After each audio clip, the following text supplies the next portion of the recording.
আসসালামু আলাইকুম গাইস আমি এই জায়গাতে নতুন, এখানে নতুন আসছি, মানে এখন আসছি যে একবারও ঘুরে দেখা হয়নি আশেপাশে কি আছে না আছে। তো আমার এখন ছুটি হয়েছে, মানে সময় করে দেখবো আমার সেলুন দোকানের প্রয়োজন আছে, মানে চুল কাটবো, আশেপাশে আছে কিনা তা দেখার লাগে, আরও কি আছে এমনিতেই জানা নাই। তো এই জায়গাতে নতুন তো আসছি, এখন একটু ঘুরে দেখতেছি যে কি আছে না আছে। আমার ছুটি হয়েছে মাত্র কিছুক্ষণ, ওই 2টার দিকে, 2টা বাজে, এখন 2টা বাজার মনে হয় 1-2 মিনিট বাকি। তো আগেই ছুটি হয়েছে, কারণ আমরা 13 ঘন্টা ডিউটি করি। তো সৌদি আরবে কম ডিউটি নেই, বেশিরভাগই 13-14 ঘন্টা। তো মাত্র ছুটি হয়েছে, তাই এখন দেখতেছি আর কি। আর পায়খানায় যে 1 মাস কতদিন হয়ে গেছে, কিন্তু দেখা হয় না আশেপাশে কি আছে না আছে। তো এখন সময় করে একটু ছুটির টাইমে ছুটি হয়েছে, তো একটু দেখতেছি আশেপাশে কি আছে না আছে। তো এখন তো অনেক রাত হয়ে গেছে, তাই সব কিছু বন্ধ, দোকান সবগুলো বন্ধ হয়ে গেছে, দেখার মতো কিছুই নেই। আছে সব ইমারতগুলা, বিল্ডিং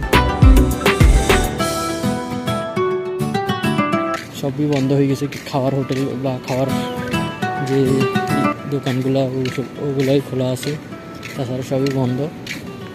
তো আর কি, ওদিকে পরে যাব সময় করে, দিনে যদি সময় পাই তখন যাব, এখন যে লাভ নেই, রুমে চলে যায়। এটা হচ্ছে সৌদি আরব আল বিশা জায়গাটার নাম। আমি ছিলাম অন্য জায়গা থেকে, এখানে আমার যে মালিক, যে কফিল, ও এখানে দিছে।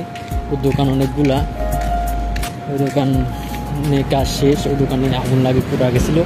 তো এই দোকানে আনছে, ওই দোকান পুরো তাত্ত্বিক হয়ে গেছে, পুরোপুরি রানিং, এখন দোকান চালু করছে। তাই এই দোকানে আনছে, এই দোকানে কাজ করি আর কি। কফিলের অনেকগুলো দোকান আছে, তারপর 2টা নিজের দোকান, আমার পেট্রোল পাম্প আছে, তাছাড়া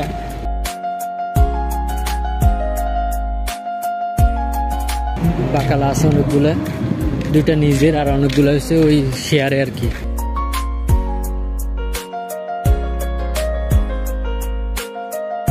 আসছি এখন এখানে নতুন, সাহস হয়েছিল, মানে এখানে আমার অনেক আত্মীয় স্বজন আছে, পরিচিত লোক আছে, তাদের মাধ্যমে আসছি। তো আসার পরে যাক, এখন যেখানে আসছি এখানে কাফলা হয়েছে, তারপর যে চাকামো হয়েছে, এবং কি বলদিয়ার কার্ড হয়েছে, সবই হয়েছে আলহামদুলিল্লাহ। এই একটু কষ্ট হইব, এখানে তো পুরো মাস শেষ হলে বেতন কত দেয় না দেয় তা জানা যাবে আর কি। ঠিক আছে, আল্লাহ হাফেজ।